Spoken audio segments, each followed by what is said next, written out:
I'm Barry Banther, author of A Leader's Gift, How to Earn the Right to be Followed. Every leader leaves a legacy, but they don't all discover that in time to do something about it. Leaving a legacy means that the people who follow in your wake, the wake of your life, the wake of your decisions, the wake of the way you lead your enterprise, those same people in your wake will write the story about what kind of leader you were. I've been to a lot of retirement parties. I bet you have too. How many times at a retirement party have you heard someone stand up and say, you know, Jack was just the best with the products. He knew the products like no one else. Well, you might have occasionally, but more often than not, what you hear is something about Jack personally. He was always there for me. When I faced a challenge, he encouraged me.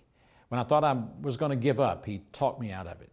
You see, a legacy is not built in things. A legacy is something that's written not on tablets of stone, but on hearts of flesh. And finding that legacy now is very important. I was very blessed that when I was in the middle of this leadership transition, that it took me a while, but I had many mentors that came into my life. And one of those mentors said something to me I've never forgotten.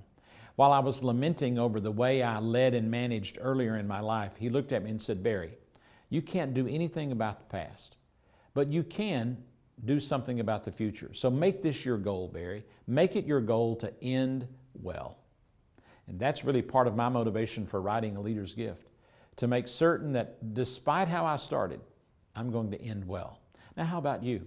Are you going to end well? Vince Lombardi, the legendary NFL coach that we still talk about today, he once said that coaches who can diagram a play on a blackboard are a dime a dozen.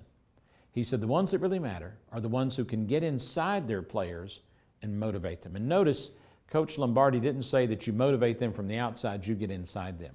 One of those that I've been privileged to have some association with is Coach Tony Dungy, head coach, of course, the Indianapolis Colts, who were Super Bowl champions, and before that, the Tampa Bay Buccaneers. In his wonderful book on quiet strength, and as I observed him and as we observed him in the Tampa Bay area, this is something that was his legacy. His legacy was not the wins and losses on the field, but it was the people that he developed. And when he left Tampa Bay and they were interviewing players, they didn't talk about the winning and losing. They talked about the impact he'd had upon them as an individual. So take a moment and take stock in your life. The people you lead, the people that are following you right now. If you weren't there tomorrow, what would your legacy be? Now, you might say to me, Barry, look, the only legacy that matters is the bottom line. Well, the bottom line is important, and I want to challenge you that the best way to leave a legacy of a healthy bottom line is to leave a legacy that's rooted in how you develop people, because your best chance to get there is through developing people. Truett Cathy founded Chick-fil-A about the same time Coach Lombardi was winding up his career. Chick-fil-A is a franchise primarily in the southeast and eastern United States. And Truett Cathy early on said, here's one of our principles. And that principle is this: it's people before profits. He's got the lowest attrition of anyone in that fast food industry. He's got the greatest retention of leadership team than anyone else in that industry. And he's done that by placing his legacy not just in the product, it's got to be of high quality, not just in the location and the performance, but in the people that he leads. And so that's why I want you to go to aleadersgift.com and take advantage of the tools we've shared with you. Find your own inspiration in the stories of other leaders who've recognized what a legacy means.